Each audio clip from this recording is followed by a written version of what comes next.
하나님의 말씀은 빌립보서 2장 1절에서 12절까지의 말씀입니다. 우리 한 절씩 교독하겠습니다. 빌립보서 2장 1절에서 12절 한 절씩 교독합니다. 그러므로 그리스도 안에 무슨 권면이나 사랑의 무슨 위로나 성령의 무슨 교제나 긍휼이나 자비가 있거든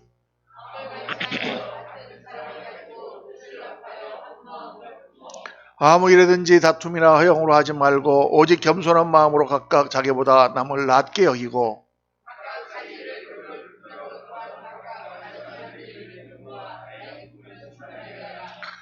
너희 안에 이 마음을 품으라. 곧 그리스도 예수의 마음이니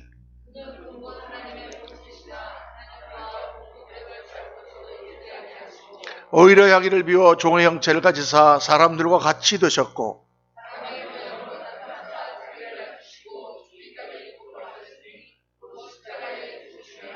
이러므로 하나님이 그를 지극히 높여 모든 이름 위에 뛰어난 이름을 주사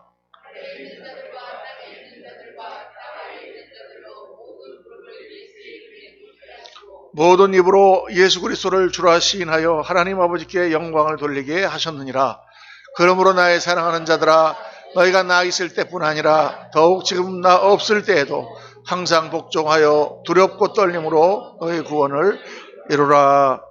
아멘, 아멘, 아멘. 오늘 말씀 제목은 그리스도 예수의 마음, 가정의 달을 맞아서 특별히 하나님께서 이 빌립보서를 우리가 강해를 할 때 정말 꼭 맞는 말씀을 우리에게 주시는 것 같습니다.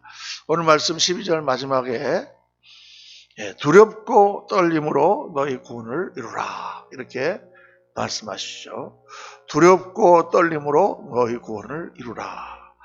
그러면 지금 이루어졌다는 얘기입니까? 안 이루어졌다는 얘기입니까? 네? 이루어졌다는 얘기예요? 안 이루어졌다는 얘기죠. 근데 우리가 분명히 예수님을 믿으면 구원을 받았다. 예수님을 믿는 순간 우리는 하나님의 자녀가 되었다. 우리는 구원을 받았다. 이렇게 우리가 다 알고 있고 믿고 있는데, 아니 또 두렵고 떨림으로 구원을 이루라는 것은 무엇이냐? 예수님을 믿으면 그냥 구원 받는 건데, 아니 또 구원을 이룬다는 것은 또 뭐냐? 구원이 아직 안 이루어졌단 말이냐? 이렇게 의문을 가지는 사람들이 많이 있습니다. 근데 이것은 예수님을 믿고 우리가 신앙생활을 하는데 굉장히 중요한 진리를 우리에게 가르쳐 주시는 것이고, 이 말씀을 잘 온전히 이해하지 못하시는 분들이 의외로 많습니다. 그래서 구원파라든가 잘못된 이단들도 그렇게 생겨나게 되는 것이죠. 예수님을 믿을 때 우리가 구원을 받다 하는 그 말과 두렵고 떨림으로 구원을 이루라 하는 이 말씀이 정말 무슨 말씀인가를 우리가 완전히 확실하게 깨달아야 됩니다. 근데 이건 어려운 게 아니에요. 이렇게 생각하면 아주 쉽습니다.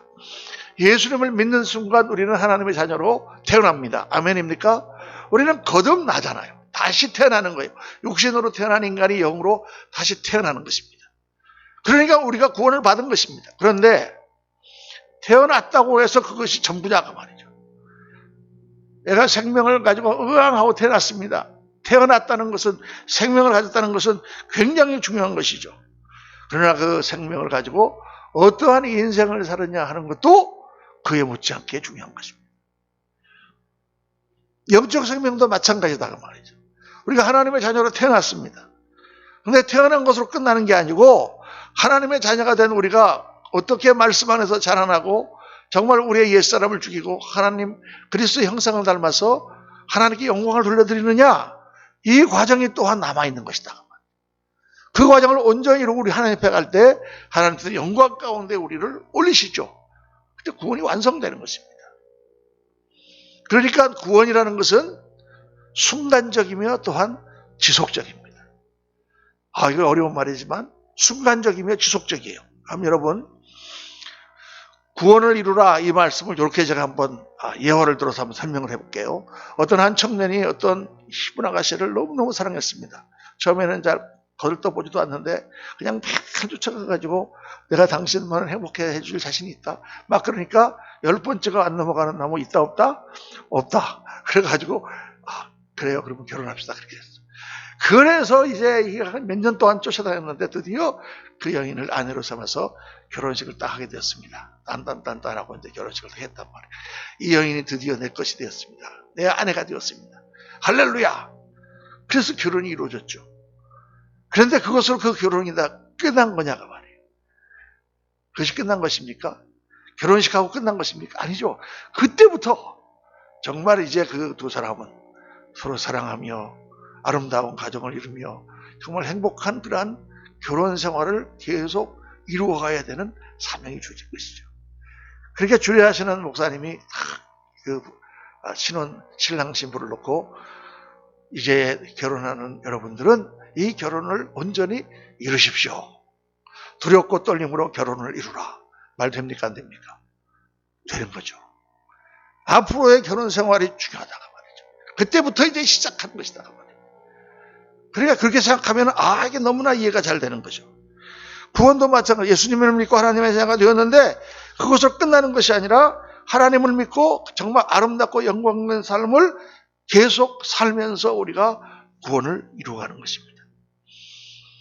한편으로는 예수님을 믿는 순간 구원이 이루어졌지만 또한 아직 다 완성된 것은 아니다 그 말이에요. 그래서 구원은 이루어가는 것이다. 믿음은 순간적이면서 동시에 지속적입니다. 그러니까 신앙생활을 제가 절대로 수학적인 공식으로 그렇게 생각하지 마라. 제가 그렇게 말합니다. 믿음은 구원받아? 나 믿었다고 그랬어? 그러면 구원받은 거야? 안 받은 거야? 이런 게 아니다 그 말이에요. 왜냐? 이 믿음이라는 것은요 눈에 보이지 않는 거예요.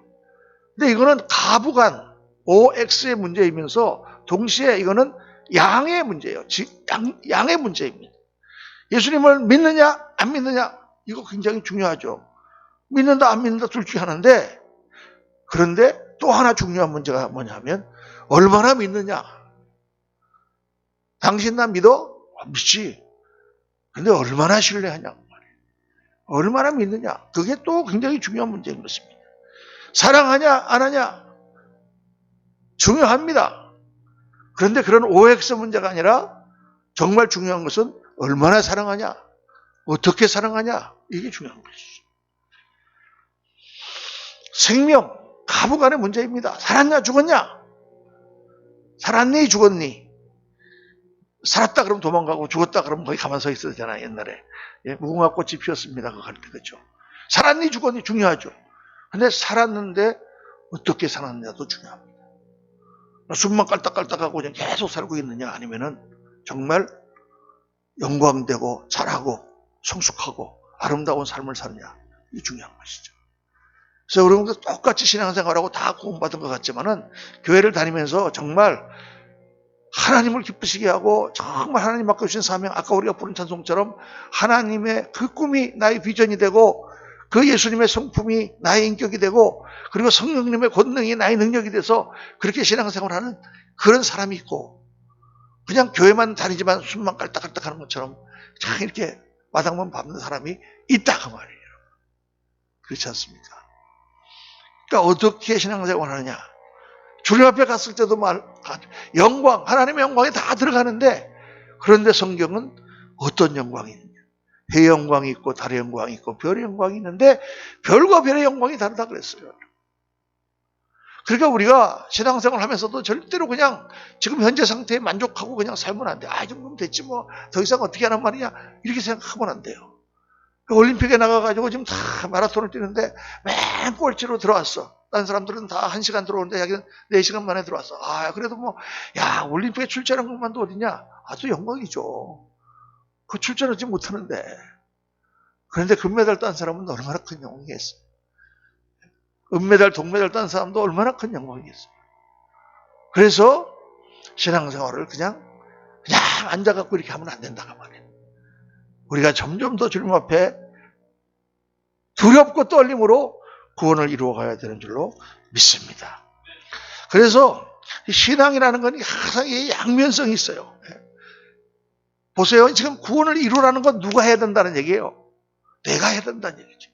근데 구원이라는 건 누가 주시는 거예요? 하나님 주시는 거지. 하나님 주시면 나는 아무것도 안 하고 가만히 있어도 되느냐? 그렇지 않다 그 말이에요. 여러분 우리가 태어날 때 누구 힘으로 태어납니까? 내 힘으로 태어납니까? 어떤 애기가 막 내가 좀 태어나야 되겠는데 엄마한테 들어가고 막 하고 나옵니까? 아니다 말이에요. 어머니는 낳아주시는 거죠. 자기는 그냥 거저 태어났습니다. 그렇게 태어났지만 걔가 자라면서 누가 키워줘요? 부모들이 다 키워주죠. 옆에 사람들이 키워주고 젖먹이고 하죠. 그렇지만은 자기 노력이 없어도 되냐고 말이에요. 아니죠. 다 해준 것이지만 어느 순간에는 자기가 노력을 해야 돼요. 그렇죠? 구원도 마찬가지다고 말입니다. 다 하나님의 은혜 주신 것이고 하나님의 은혜로 우리는 성숙되고 하나님의 은혜로 변화되지만 그러나 또 우리가 하나님의 그 은혜에 보답하여 해야 되는 일이 있는 것입니다. 그래서 오늘 말씀은 두렵고 떨림으로 구원을 이루라 라고 말씀하는 것이죠. 그런데 여러분 여기서 한 가지 중요한 것을 알아야 되는데 구원을 이루는 삶은 어디서 나타나는가?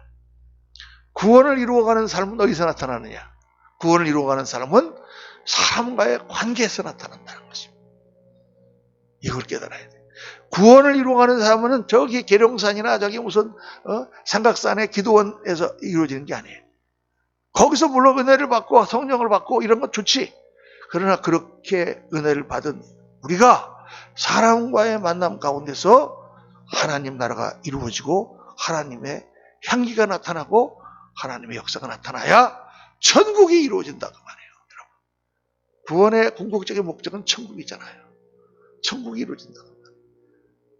어떤 사람들은 그냥 산에 가서 도 닦고 그냥 교회 와갖고 나 혼자 편안하게 살면 그게 천국이다 이렇게 생각하시는 분이 있어. 그것도 물론 천국이지만 그거는 천국의 아주 작은 부분에 불과해요. 하나님은 천국을 사람의 나라로 만드셨습니다. 천국은 하나님의 나라지만 동시에 사람의 나라예요. 사람의 나라라니까. 사람들이 모여 사는 곳이에요. 사람들이 같이 부대끼며 사는 거예요. 사람도 다 없는데 혼자가 살면 편하겠지. 그렇지만 그러면 인생도 없습니다, 여러분. 인생이란 사람과 사람이 엮이면서 살아가는 거예요. 그러니까 제가 옛날에 부흥회 할 때도 그랬지만은 부흥회 할 때마다 제가 이런 걸 꼭 예화를 하나 듭니다. 어떤 사람은 그냥 사람들이 꼴보기 싫고 막 그냥 속이 막 그래서 교회 나와서 막 기도하면서 하나님 제발 빨리 저 천국에 좀 데려가 주세요. 천국 가면 정말 저 꼴보기 싫은 사람 하나도 안 보고 주님과 손을 잡고 이렇게 살리라 하고 천국에 딱 갔더니 어떻게 했다고? 꼴보기 싫은 사람들이 다 천국에 와 있다. 그런데 문제는 뭐냐? 그 꼴보기 싫은 사람들하고 얼마 동안 같이 살아야 된다고? 1년? 10년? 100년? 영원토록 같이 살아야 돼. 영원토록. 야, 이 천국이 괴로운 곳일까요? 아닐까요? 차라리 천국 갈지 지옥 갈지 지금 잘 생각해가지고 여러분 천국이 하나님 사람의 나라라는 사실을 잊어버리면 안 됩니다. 그동안 우리는 너무 천국을 하나님의 나라, 이 세상의 골치 아픈 것을 다 해결하는 나라라고만 생각을 했지 이 땅에서 천국의 삶을 살고 이 땅에서 천국 훈련하고 이 땅에서 내가 천국을 이루어보겠다는 그런 생각을 안 하고 신앙생활을 했어요. 이게 그대로 천국으로 연결되는데 막 이 땅에서 미워하다가 막 가서 죽으면 천국 가서 갑자기 사랑해 막 그럴 거죠. 이 땅에서 사랑의 훈련이 안 돼 있으면 천국 가면 얼마나 괴롭겠습니까? 여러분. 그러니까 이게 우리 이 땅의 삶은 천국의 훈련장이나 마찬가지예요. 훈련장. 여기서 자기를 죽이고 회개하고 부족한 것을 하나님 앞에 고백하면서 정말 사랑과 사랑하며 사는 것을 배워야 하늘나라 갔을 때 할렐루야. 내가 못하던 것을 주님께서 다 해주셨구나. 정말 감사하구나 이렇게 되는 거지. 천국은 사람의 나라라는 것을 절대로 잊어버려서는 안 됩니다. 그래서 천국을 이루면서 우리가 신앙생활을 해야 된다. 우리 안에 천국이 이루어져야 된다. 우리의 관계 싸움 가운데 천국의 역사가 일어나야 된다. 우리의 가정에서 천국이 일어나야 된다. 우리의 교회 안에 천국이 일어나야 된다. 우리가 나가서 하는 직장과 그곳에서 천국을 보여주고 천국을 이루어야 된다. 이 그리스도인의 가장 중요한 사명이며 특별히 이 시대에 정말 우리가 감당해야 될 중요한 사명인 줄로 믿습니다. 여러분 다 우리가 그렇게 될 수 있다고 믿습니까? 아멘. 그러면 우리가 그렇게 천국을 이루려면 어떻게 되느냐? 주님은 오늘 딱 한 말씀을 하시는데 그게 뭐예요? 그리스도 예수의 마음을 품으라. 그리스도 예수의 마음을 가지라. 자, 빌립보서 2장 5장 다 같이 시작. 너희 안에 이 마음을 품으라. 곧 그리스도 예수의 마음이니. 우리가 다 그리스도 예수의 마음을 품으면 그러면 천국이 이루어진다는 거예요. 왜냐하면 예수님이 우리를 천국으로 보내주시는 분이고 예수님이 십자가를 지고 우리를 구원하신 분이고 예수님이 우리의 주인이 되신 분이니까 우리가 다 예수님을 닮아 예수님의 마음을 품으면 우리가 천국이 이루어진다는 것입니다. 이 말을 들으면서 어떤 분이 생각해요. 그래 말이야. 근데 내가 예수님의 마음을 품는데 저 사람이 예수님의 마음을 안 품으면 어떡하지? 골치 아프긴 골치 아파요. 그렇죠? 도둑도 손발이 맞아야 한다고 같이 품어주면 좋은데 내가 조금 품으려고 그러면 저 사람이 꼭 그렇게 시험 들게 만들어가지고 그냥 마음을 싹 그냥 없애게 만든다. 오늘 말씀을 한번 풀어봅시다. 오늘 이 말씀을 오늘 빌립보서 2장의 이 초반부에 아주 정확하게 설명하고 있어요. 그리스도 예수의 마음이란 어떤 마음이냐? 첫 번째 마음이 같은 마음이다. 같은 마음. 빌립보서 2장 2절에 마음을 같이하여 같은 사랑을 가지고 뜻을 합하여 한 마음을 품어. 마음을 같이 해야 돼요. 한 마음, 싱글 마인드. 이게 빌립보서의 주제입니다. 빌립보서에는 두 개의 단어가 아주 많이 나오고 그게 빌립보서 주제인데 첫째는 한 마음을 품어라. 둘째는 기쁨이라는 단어입니다. 기쁨. 우리가 하는 것이 하나님을 기쁘시게 하고 그것이 우리를 기쁘게 하고 한 마음을 품으니까 우리 안에 기쁨이 충만하고 기쁨이라는 다른 말로 말하면 행복이죠. 그 빌립보서의 신앙생활의 행복. 내가 거의 한 마음이 있어야 된다. 빌립보서 4장 2절에도 보면 내가 유오디아를 권하고 순두개를 권하노니 주 안에서 같은 마음을 품으라. 같은 마음을 품어야 되는 거예요. 유오디아와 순두개가 마음이 같지 않았어. 순두부가 아닙니다. 순두개. 신드케. 유오디아와 순두개가 영 이게 사이가 좋지 않았어. 빌립보 교회에. 사도 바울이 유오디아 권사와 순두개 집사여 같은 마음을 품으라 이렇게 얘기를 하는 것입니다. 실제로 교회 안에 성도들이 같은 마음을 품지 않으니까 늘 분열이 일고 천국의 역사가 일어나겠습니까 여러분? 같은 마음이 아닌데 하나님과 나와의 관계 가운데 같은 마음이 될 때 내 안에 천국이 이루어지는 것이죠. 하나님의 영이 내 안에 들어오시고 그 마음이 내 안에 예수 그리스도의 마음이 내 마음에 들어올 때 천국이 이루어집니다. 부부가 같은 마음을 가질 때 가정이 사랑으로 채워지고 행복이 넘치고 형제들이 같은 마음을 가질 때 집안에 꽃이 피고 하나님 나라가 이루어지고 성도들이 주님 안에서 같은 마음을 가질 때 교회가 부흥하고 교회에서 하나님 나라의 냄새가 나는 것입니다. 반대로 서로 다투고 싸우는 곳에는 지옥의 냄새가 나요. 여러분. 평생을 같이 살아뒀다가 부부지간에 싸우는 게 있잖아요. 제가 부부지간에 싸움하면 목사님 맨날 싸우나 보다 그러시는데 그렇지 않습니다. 예화로 제가 들은 거예요. 근데 부부지간에 한번 싸움을 한다고 생각해 보세요. 그러면은 그렇게 천국 같은 가정이 갑자기 지옥이 돼요. 집에 들어가기도 싫어. 서로 사랑하고 화목하고 아내가 기다리고 있으면 누가 그러더라고. 여기저기 또 돌아다니니까 고향이 없다. 누가 그러더라고요. 미국에서. 마누라가 있는 데가 고향이야. 그렇습니다, 여러분. 그렇게 천국이 되잖아요. 그렇죠? 그런데 싸우면 그 천국이 순식간에 사라지고 지옥이 돼요. 그 하나님의 나라를 세우는데 같은 마음을 가지지 않으면 절대로 안 된단 말이에요. 그런데 이 같은 마음은 절대로 똑같은 마음, 통일된 마음이 아닙니다. 영어로 유니폼이 아닙니다. 영어로 다른 말로 유니티라는 말이 있어요. 옛날에 우리 한국교회는 또 교회가 클수록 목사님이 카리스마가 세가지고 유니폼 다 똑같이 다 아멘하면 아멘하세요. 아멘 안 하면 당신 왜 안 해? 막 그랬잖아요. 그죠? 다 똑같이 그냥 똑같이 같은 말 같은 마음 같은 뜻이라는 것이 그렇게 되는 것이라고 생각을 했어요. 그런데 그거는 군대식이죠. 똑같은 유니폼을 입고 똑같이 복장하고 똑같이 뛰는 그런 군대는 그렇게 하는 것이지만 하나님의 나라는 일견 우리가 영적 군사지만 그런 군대가 아니에요. 하나님의 나라는 가정과 같은 것이에요. 그래서 여러분 가만 보세요. 이단들 무슨 뭐 신천지라든가 옛날에 무슨 뭐 어쩌고 하는 이단들 통일교 같은 데 이렇게 보세요. 뭐 서울운동장 같은 데 큰 데서 이렇게 해갖고 막 한꺼번에 무슨 것도 하고 그러잖아요. 그 다만 보세요. 다 똑같은 옷을 입었어. 다 하얀 옷 똑같이 입었어. 그 이단이에요. 근데 하나님의 나라는 절대 그런 군대식의 유니폼 그런 통일이 아니라 오케스트라 같은 것이다. 오케스트라. 오케스트라는 뭐예요? 악기가 달라. 바이올린하고 무슨 저기 무슨 플루트하고 같습니까? 또 무슨 드럼이라든가 무슨 다 다르잖아요.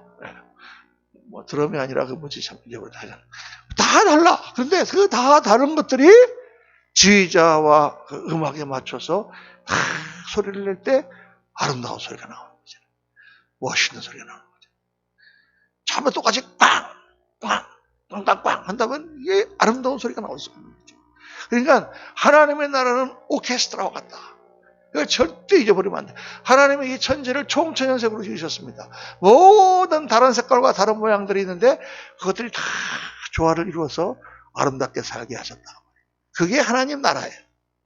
절대 우리가 똑같이 될 수가 없어요. 근데 똑같이 않기 때문에 우리에게 문제가 생기는 것입니다.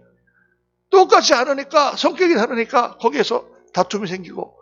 여러분, 오케스트라가 처음에 모였을 때 그게 좋은 소리가 나겠습니까? 다 틀린 거예요. 그러면 어떻게 될까? 두 가지가 돼야 되는데, 하나는 다 실력들이 높아져야 돼. 어른들이 하는 건 오케스트라에 애가 하나가 와서 바이올린을 하면 맞출 수가 없는 거예요. 다 실력이 높아져야 같이 오케스트라의 음악을 낼 수가 있어요. 모두가 다 그리스도의 은혜를 받고 성령으로 충만해서 다 그리스도의 품성을 닮으려고 노력해야 이게 아름다운 하나가 이루어지지. 그렇지 않으면 어떻게 해야 돼요? 어른들이 아이들을 돌봐줘야 돼. 아직 그리스도의 품성을 하지 못한 사람은 저 사람 아직 신앙이 그러니까 우리가 돌봐줘야 돼. 그리고 자꾸 가서 돌봐주고 그래갖고 그 사람을 키우고 그게 교회죠. 양육하는 가정인 거예요. 그래서 교회 내에서 이렇게 오케스트라 같은 그게 참 일어나기 어려운 이유가 성도들의 신앙이 참 훌륭하신 분이 있는가 하면은 아직 옛사람이 죽지 않고 살아있는 사람이 같이 섞여 있으니까 이것들을 돌보느라고 참 완성된 음악을 만들어내기가 어렵지만은 그래도 그렇게 만들어 가는 거죠. 둘째는 서로에게 소리를 맞춰야 되는 거예요. 내 소리만 내면 안 돼. 자기 소리만 빵빵 내고 남들이 뭐라 그러다 나는 바이올린이 하고 막 혼자 쓰시면 오케스트라가 될 수가 없는 거야. 내가 이 소리를 낼 때 저 소리가 어떻게 나나? 내가 어떻게 소리를 죽여서 저 소리에 맞추나? 내가 크게 내야 될 때가 있고 작게 내야 될 때가 있고 안 내야 될 때가 있고 그걸 다 맞춰서 하는 거죠. 저는 그 오케스트라 볼 때마다 제일 웃기는 사람이 뒤에서 이 심벌스 쫙 하는 사람이에요. 그 사람은 아무것도 안 하고 있다가 가만히 있다가 딱 할 때 짱 한번 하고 또 가만히. 지금 뭐 하는 거야 저기서. 근데 제일 중요한 게 그 심벌스고 그 타이밍을 맞추는 게 제일 어렵다는 거예요. 정확하게 그 음이 탁 갔을 때 짱짱짱 짱 할 때 짱 한번 할 때 그게 확 살잖아요. 음악이. 그 사람이 막 혼자서 계속 그냥 저때까지 장장장 해봐. 그게 뭐가 되겠나. 그 사람은 평상시에는 가만히 있다가 한 번씩 소리를 내는 사람이에요. 이게 다 합해져야 야 이게 오케스트라다. 하나님 나라가 딱 그렇습니다. 때로는 우리가 우리를 죽이고 때로는 내가 소리를 내야 될 때는 내야 되고 때로는 서로의 생각을 이해하면서 맞춰가야 된다. 그래서 오늘 말씀에 같은 마음을 품으라 그랬잖아요. 품으라. 이게 뭐야? 명령이다 그 말이에요. 그 말은 노력해라라는 뜻입니다. 노력해라. 그냥 같은 마음이 되는 게 아니에요. 다 사람이 다르고 성격이 다른데 어떻게 같은 마음이 되겠습니까? 기도하면서 저 사람이 저런 성격을 가졌지만 내가 거기에 맞추려고 노력하고 그래서 같이 정말 서로 격려해주면서 하나님 나라를 세우려고 노력하고 그렇게 할 때 아름다운 조화가 이루어지고 그런 소리가 난다. 꼭 그렇게 되시기를 예수님 이름으로 축원합니다. 둘째로 오늘 말씀은 주님께서 예수님의 마음은 어떤 마음이냐? 겸손한 마음이다. 그리스도 예수의 마음. 가장 본문에서 돋보이는 주님은 나 마음은 겸손이에요. 겸손의 극치예요. 오늘 말씀은 유명한 말씀입니다. 우리 한번 같이 읽겠습니다. 그는 근본 하나님의 본체시나 하나님과 동등됨을 취할 것으로 여기지 아니하시고 오히려 자기를 비워 종의 형체를 가지사 사람들과 같이 되죠. 이게 그리스도론 우리 제가 어제까지 우리 신학교에서 기독론을 강의를 했습니다만은 기독론의 가장 핵심이 바로 이 빌립보서 2장 6절 7절 말씀이에요. 그는 본래 하나님이시고 하나님과 본체시며 하나님과 동등하신 분인데 그 동등함을 취할 것으로 여기지 아니하시고 종의 형체를 가지고 있다고 하셔서 우리 인간이 늦었다. 이게 기독론의 가장 핵심이에요. 이 온 우주를 창조하신 조물주의 그 권세와 그 동등함을 가지신 예수님이 이 땅에 오셔서 로마 병들들에게 사로잡혀가지고 신배틈을 당하시고 째찌게 맞고 뻘거벗겨서 십자가에 달리신 이런 엄청난 이 겸손, 이 고난, 이 낮아짐, 이게 예수님의 사역, 구원사역, 천국을 이루는 열쇠요 가장 중요한 요소단 말이에요. 천국을 이루는데 가장 중요한 요소가 바로 이 겸손이었어요. 그러니까 겸손을 모르는 사람은 예수님의 마음을 알 수도 없고 예수님처럼 될 수도 없어요.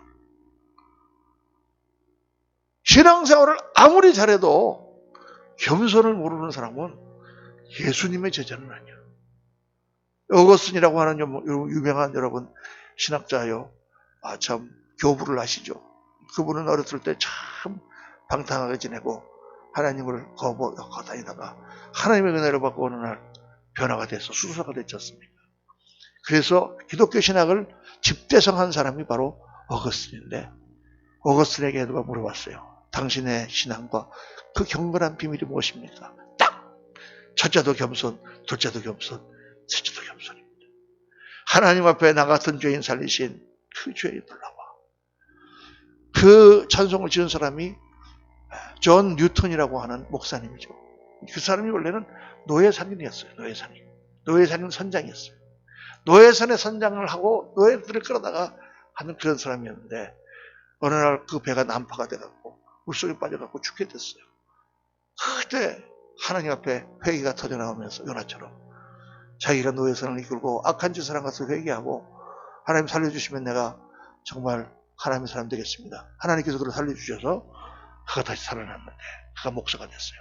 그래서 지은 찬송이 나 같은 죄인 살리신 은혜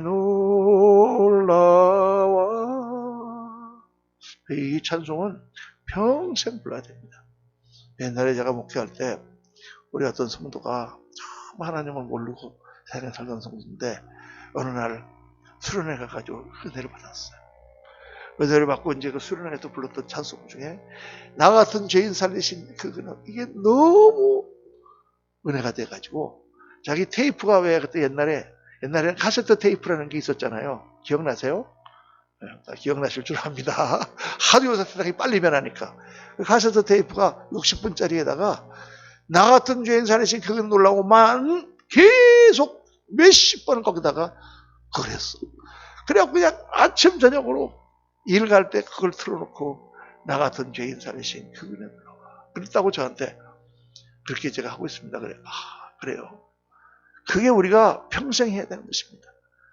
조금 내가 뭐 일 좀 했다고 잘난 척하고 조금 내가 뭐 하나님 앞에 뭐 교회 좀 세웠다고 잘난 척하고 조금 내가 봉사했다고 그러는 게 아니라 그렇게 하면서 하나님께 기뻐하시는 모습을 보면서 나 같은 죄인 살리신 주 은혜 놀라와.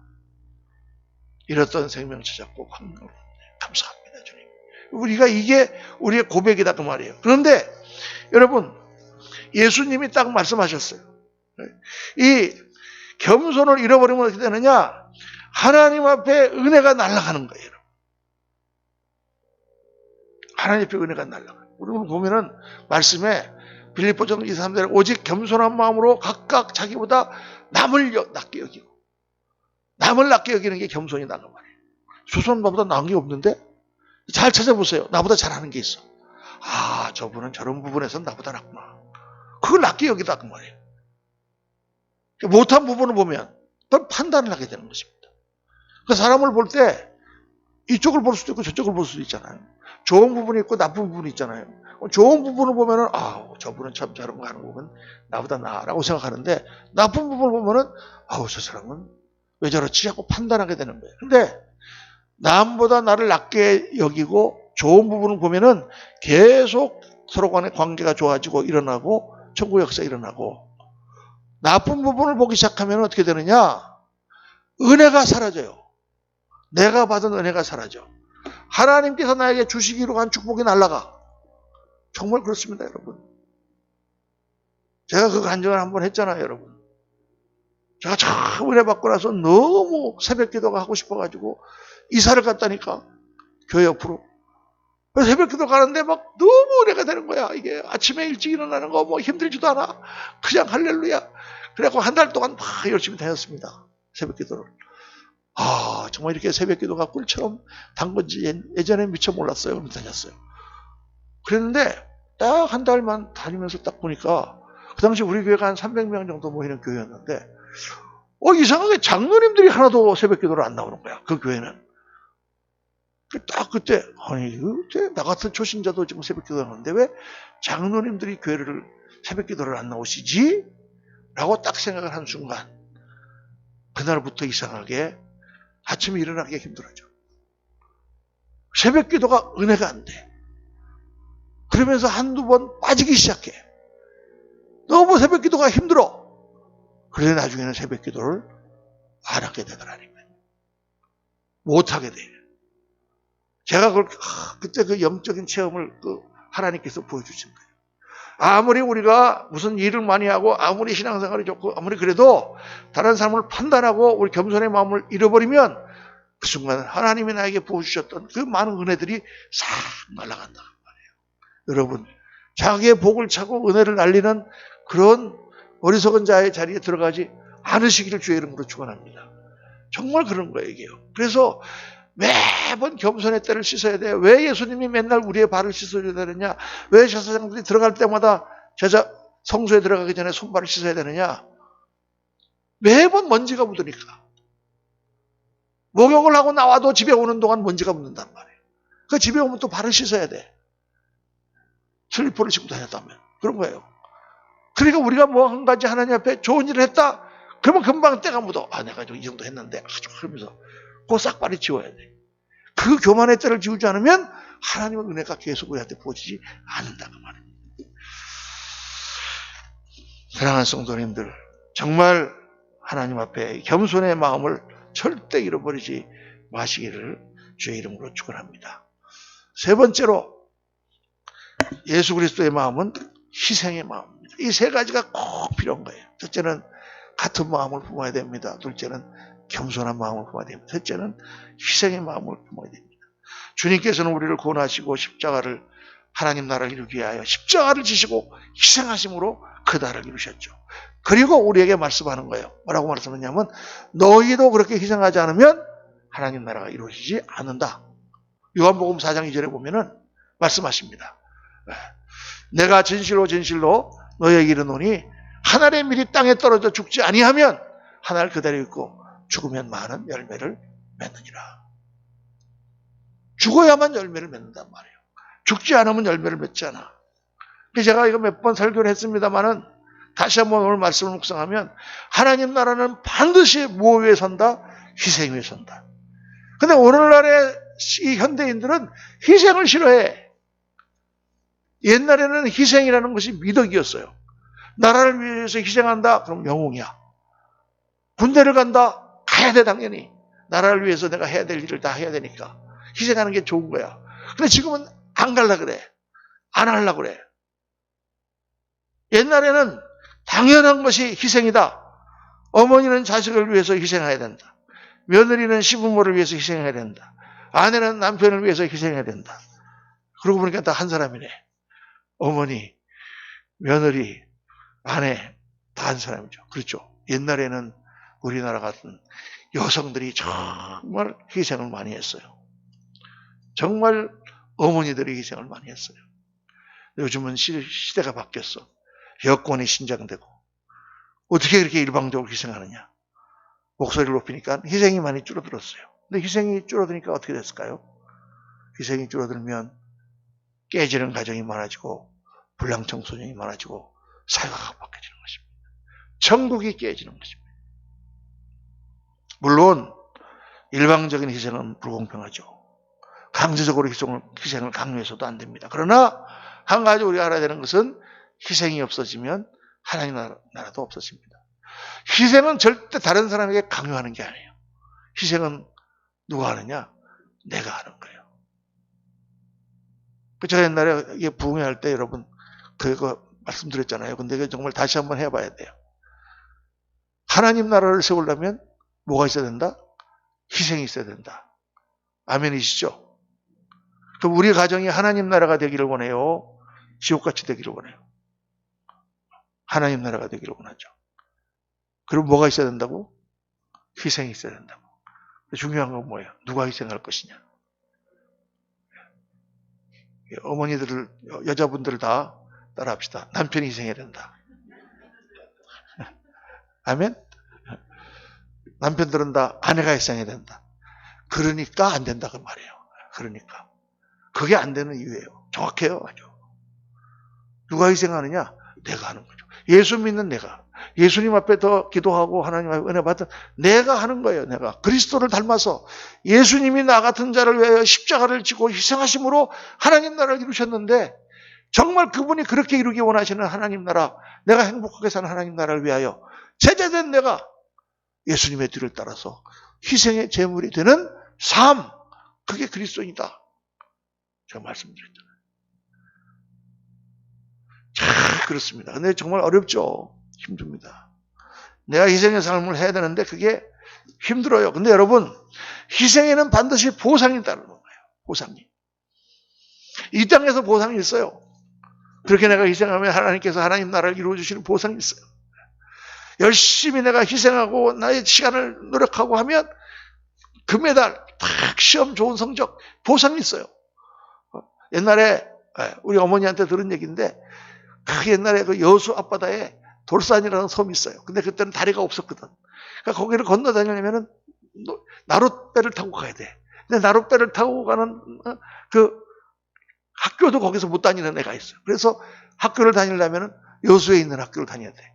근데 거기 이렇게 아무리 눈앞에 이렇게 보여도 이걸 하고 하려면 한 2, 30분 걸리거든요. 이렇게. 그런데 어떤 어머니가 자기 딸을 위해서 눈이 오나 비가 오나 6년 동안을 계속 그걸 해가지고 개근상을 받았어. 할렐루야. 맞죠?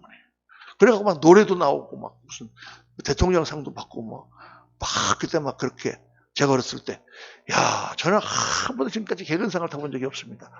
코앞에서 기숙사에서 학교를 가도 개근상을 못 타. 그런데 그거를 매일 아침 그 어머니가, 여러분, 그 보상이 없을까요? 그 아이가 어떻게 자라겠습니까? 그 어머니를 생각하면서. 이 땅에서도 보상이 있다고 말이에요, 여러분. 우리가 희생하며 고생하고 수고한 것들은 이 땅에 보상이 있어요. 그런데 하나님 뭐라고 말씀하시느냐? 이 땅에 보상이 없어도 내가 하늘에서 보상해 주겠다 그러시잖아요. 믿습니까? 그러니까 우리가 예수 믿는 사람들은 그 나라의 보상을 바라보고 사는 사람들인데 이 땅에까지 그까지 그 보상들 그 허접한 것들이잖아요. 하나님 주시는 보상은 비교할 수 없는 보상이잖아요. 오늘 말씀 보면은 무엇이든지 다툼이나 허영으로 하지 말고라 그러셨는데 이 허영이라는 말이 헛된 영광이에요. 허영, 헛된 영광. 헛된 영광 구하지 말고 예수 믿는 사람들은 헛된 영광 구하면 안 됩니다. 목사님들도 헛된 영광 구하면 안 됩니다. 우리가 하늘나라의 영광을 바라보고 사는데 이 땅의 허접한 영광 그거 받고 그 고생하고 그 어렵게 한 거를 다 그냥 날려버리냐? 아깝잖아요. 주님 앞에 갔을 때 상을 받아야지. 예수님은 딱 말씀하셨어요. 마태복음 5장에 이 땅에서 높임 받으려고 하지 마라. 왜? 저희는 그들의 상을 다 받았느니라. 아이고, 나 그 생각하면은 지금 가슴이 조마조마해. 괜히 감독했었나 봐. 높임을 받으면 하늘에 가면은 다 없어요, 상이. 이 땅에서 받아버렸기 때문에. 이 땅에서 낮아지고 희생하고 없는 것 같아도 하나님은 풍성한 상급과 영광을 예비하고 계신 줄로 믿습니다. 오늘 여러분 이 말씀은 가정의 달을 맞아서 특별히 우리 한 사람 한 사람의 삶 속에 정말 중요한 말씀입니다. 우리가 그리스도 예수의 마음을 가지지 아니하고 예수 믿는다는 것 자체가 말이 안 되는 이야기죠.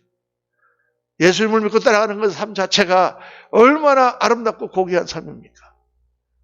정말 서로의 마음을 맞춰가며 겸손하게 서로를 낫게 여기고 그리고 내가 희생하며 하나님 나라를 이루어갈 때 우리 가정이 꼽히고 교회가 꼽히고 사회가 밝아지게 되는 줄로 믿습니다.